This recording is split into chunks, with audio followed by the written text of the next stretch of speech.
दोस्तों आज हम जिस मूवी को एक्सप्लेन करने वाले हैं ये मूवी हॉलीवुड की one of the best movies में से एक है। जी हाँ, मैं बात कर रहा हूँ साल 1994 में आई फॉरेस्ट गम की।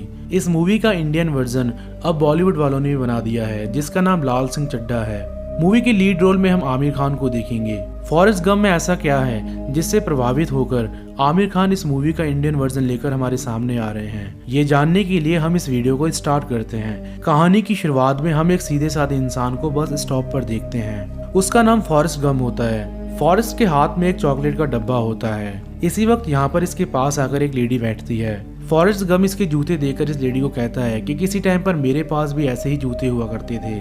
अब ये कहानी फ्लैशबैक में चली जाती है जहाँ पर हमें फॉरेस्ट का बचपना दिखाया जाता है। इस वक्त ये बहुत छोटा होता है और ये अपने माँ के साथ डॉक्टर के पास होता है।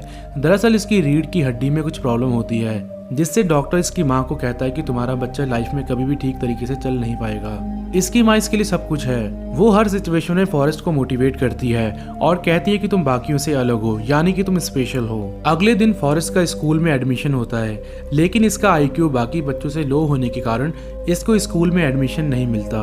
पर इसकी माँ प्रिंसिपल को अपना जिस्म देने का सौदा करती है जिसके बाद प्रिंसिपल इसका एडमिशन अपने स्कूल में कर देता है। अब जब ये स्कूल जाने लगता है तो स्कूल बस में फॉरेस्ट से कोई भी नहीं बोलता और ना ही इसे अपनी सीट पर कोई बिठाता है। पर इसी बस में एक जैनी नाम की लड़की होती है। फॉरेस्ट उसके पास जाकर बैठता है जिसके बाद इन दोनों में एक अच्छी दोस्ती हो जाती है। एक दिन फॉरेस्ट गम के घर पर एक सिंगर किराए पर रहने के लिए आता है। जब ये सिंगर अपने रूम में प्रैक्टिस कर रहा था तो फॉरेस्ट गम उसके सॉन्ग पर अजीब सा डांस करता है। फिर एक दिन वो सिंगर टीवी पर परफॉर्मेंस कर रहा था।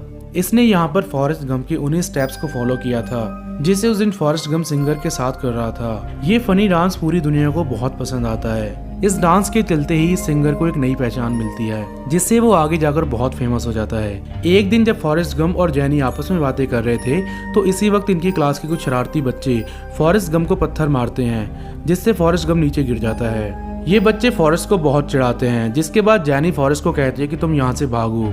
फॉरेस्ट गम जो कि ठीक तरीके से चल भी नहीं सकता था वो इस वक्त बहुत तेजी से भागने लगता है। भागते भागते इसके जूतों पर लगे रॉड्स भी टूट जाते हैं जिसके बाद फॉरेस्ट इतनी तेज भागता है कि वो बच्चे इसको अपनी साइकिल से भी नहीं पकड़ पाते। अब ऐसे करते करते फॉरेस्ट गम बड़ा हो चुका है।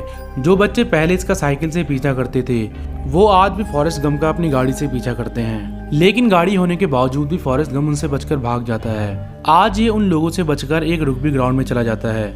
इसकी स्पीड देखकर यहाँ पर सभी लोग बहुत हैरान होते हैं जिसके बाद यहाँ का कोच फॉरेस्ट को अपनी टीम में सिलेक्ट कर लेता है। अब दोस्तों इसको इस टीम में इसकी स्पीड की वजह से रखा था पर फॉरेस्ट को इस गेम के बारे में कुछ भी नहीं पता था। जब इनका गेम स्टार्ट होता है तो फॉरेस्ट को इस गेम के किसी भी रूल के बारे में नहीं पता था। ये बस बॉल को अपने हाथों में लेकर भागता रहता है। कई बार तो ये भागते भागते इस स्टेडियम से बाहर निकल जाता है पर फिर धीरे धीरे इसको इस गेम के रूल समझ आते हैं जिसके बाद ये अपनी टीम को अपने ही दम पर कई मैचेस जितवाता है। अब ऐसे करते करते ये इस गेम में इतना फेमस हो जाता है कि एक दिन इसको अमेरिका की रग्बी टीम में सिलेक्ट कर लिया जाता है। अब समय बीतता रहता है और ये 5 साल के बाद कॉलेज से अपनी ग्रेजुएशन पूरी कर लेता है। इसकी माँ इसकी अचीवमेंट से बहुत खुश होती है। इसी दिन इसको एक आर्मी ऑफिसर मिलता है जो कि इसे एक पेपर दिखाता है, यानी वो आदमी फॉरेस्ट गम को आर्मी ज्वाइन करने के लिए कहता है। फॉरेस्ट गम इसकी बात मानकर आर्मी की ट्रेनिंग के लिए निकल जाता है। अब जैसे स्कूल में इसको अपनी साथ वाली सीट पर कोई नहीं बिठाना चाहता था वैसे ही इस बस में भी इसके साथ कुछ ऐसा ही होता है। पर यहाँ एक आदमी इसको अपनी सीट पर बिठाता है। उसका नाम बब्बा होता है। इन दोनों में हल्की सी बोलचाल होती है। बब्बा फॉरेस्ट को बताता है कि हमारा झींगों का काम है। मेरे घर में सभी झींगे पकड़ते हैं और मुझे भी झींगे पकड़ना बहुत पसंद है। फॉरेस्ट इसकी चुपचाप बातें सुनता रहता है। अब इनकी आर्मी की ट्रेनिंग शुरू हो जाती है। एक दिन जब इनका ऑफिसर इनको गन लोड करने के लिए कहता है तो फॉरेस्ट सबसे पहले अपनी गन को लोड कर लेता है। इसकी स्पीड देखकर इसका सीनियर ऑफिसर इससे बहुत खुश होता है। वो कहता है कि आज से पहले किसी ने भी गन को इतने जल्दी लोड नहीं किया, ये एक वर्ल्ड रिकॉर्ड है। एक दिन इसको जैनी की फोटो एक मैगजीन में दिखती है। जैनी ने इस फोटो में सही तरीके से कपड़े नहीं पहने थे जिसे देखकर फॉरेस्ट गम को बहुत दुख होता है। इसके बाद फॉरेस्ट गम छुट्टी लेकर उससे मिलने के लिए जाता है। वहां जाकर इसको पता चलता है कि जैनी अब एक नाइट क्लब में काम करती है। इसी नाइट क्लब में कुछ लोग जैनी के साथ बदतमीजी करते हैं जिससे फॉरेस्ट और उन लोगों के बीच फाइट हो जाती है। फॉरेस्ट गम जैनी को लेकर इस क्लब से बाहर आ जाता है। यहाँ वो जैनी से कहता है कि मैं तुमसे प्यार करता हूँ, पर जैनी उसे कहती है कि तुम्हें अभी प्यार का मतलब नहीं पता। इसी वक्त यहाँ एक कार आती है जिसमें बैठकर जैनी यहाँ से जाने लगती है। फॉरेस्ट गम जैनी को कहता है कि आर्मी वाले मुझे वियतनाम भेज रहे हैं जहाँ पर इस वक्त लड़ाई चल रही है। जैनी इसकी बातें सुनकर बहुत घबरा जाती है और वो इससे कहती है कि जब भी तुम वहाँ पर किसी प्रॉब्लम में हो तो वहाँ से भाग जाना, वहाँ पर अपनी बहादुरी मत दिखाना। जिसके बाद जैनी यहाँ से चली जाती है। अगले सीन में हम देखते हैं कि ये अब वियतनाम तक आ जाता है। इसके साथ यहाँ इसका दोस्त बब्बा भी आया होता है। वो यहाँ भी इससे सिर्फ झींगों के बारे में बात करता है। बब्बा इससे कहता है कि यहाँ जो झील है हम उसमें झींगे पकड़ा करेंगे। इसको सारा दिन झींगों के अलावा और कुछ नहीं सूझता। फिर अगले दिन हम देखते हैं कि इन पर दुश्मनों ने हमला कर दिया है। यहाँ अचानक से हर तरफ से गोलियां चल रही थी। फॉरेस्ट को इस वक्त अपना जैनी से किया हुआ वादा याद आ जाता है, इसलिए वो यहाँ से भागना शुरू कर देता है। बहुत आगे आने के बाद इसको पता चलता है कि इसके साथी अभी भी वहीं फंसे हुए हैं। इसको उनकी फिक्र होने लगती है, इसलिए दोबारा वहां तक चला जाता है। वहां आकर ये देखता है कि यहाँ पर हर कोई जख्मी हालत में होता है। ये उन सभी को एक एक करके अपने ऊपर लेकर वहां से किसी सेफ जगह तक आ जाता है। ये यहाँ पर अपने सीनियर लेफ्टिनेंट डैन की भी जान बचाता है, लेकिन ये अपने दोस्त बब्बा की जान नहीं बचा पाया। गोली लगने की वजह से बब्बा की मौत हो जाती है। इसकी मौत के बाद फॉरेस्ट गम बहुत सैड हो जाता है। अब अगला सीन हॉस्पिटल का होता है, जहाँ हमें बताया जाता है कि फॉरेस्ट गम को भी अपने पीछे गोली लगी है, लेकिन इसको इस बात की कोई परवाह नहीं थी। ये तो मजे से आइसक्रीम खा रहा था। यहाँ पर इसके साथ वाले बेड पर लेफ्टिनेंट डैन भी होते हैं। उस हमले में डैन की जान तो बच चुकी थी, लेकिन उसने अपने दोनों पैर खो दिए।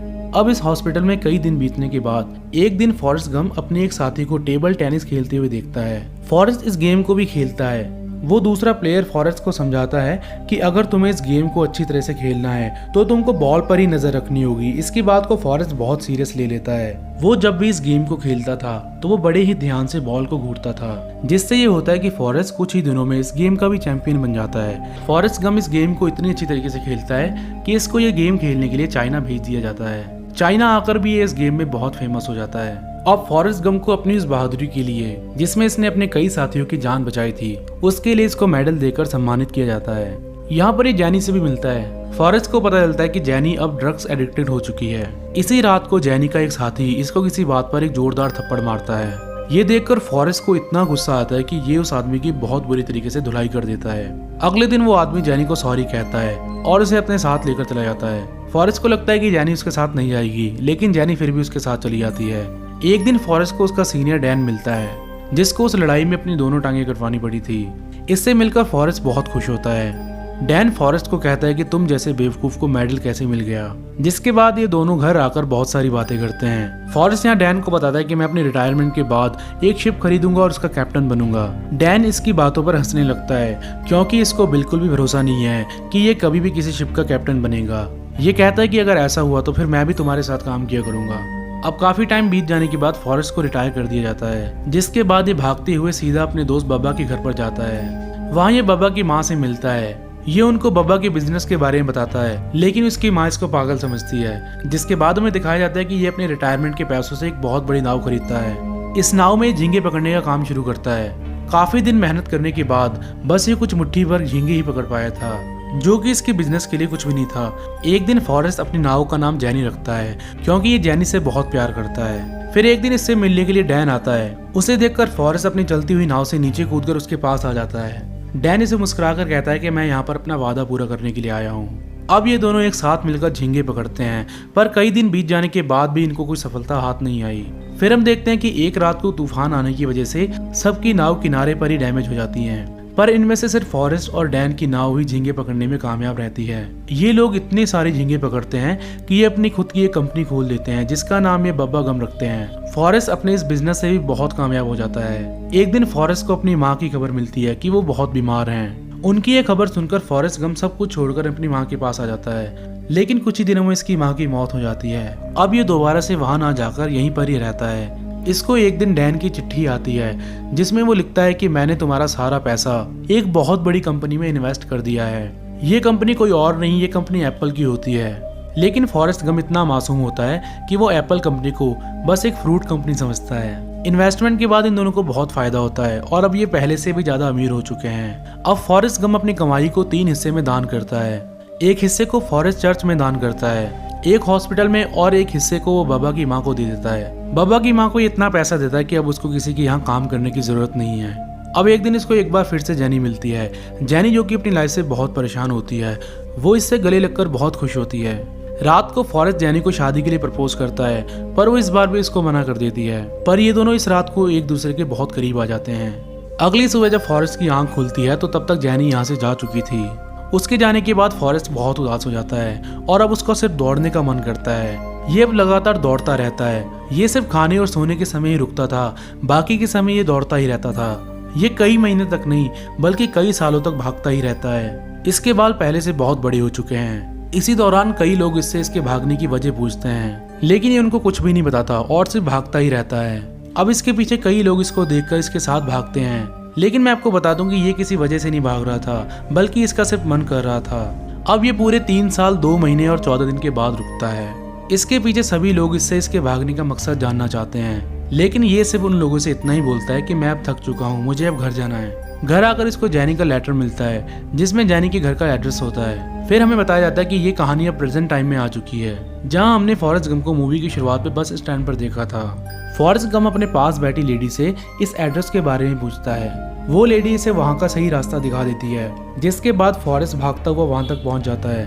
वहाँ इसको जैनी अपने बेटे के साथ मिलती है। जैनी इसको बताती है कि तुम्हारा ही बेटा है। फॉरेस्ट अपने बेटे से मिलकर बहुत खुश होता है। अब ये जैनी से शादी कर लेता है, पर शादी के कुछ ही दिनों बाद जैनी की डेथ हो जाती है क्योंकि वो पहले से ही बीमार रहती थी। अब फॉरेस्ट अपनी लाइफ अपने बेटे के साथ ही स्पेंड करता है। इसका बेटा इसकी तरह नहीं था, वो बहुत ज्यादा इंटेलिजेंट था, लेकिन हमें इस मूवी में दिखाया जाता है कि फॉरेस्ट सबसे अलग होने के बावजूद भी इसने अपनी लाइफ में वो सब कुछ अचीव किया जो कि नॉर्मल इंसान के लिए बहुत मुश्किल है।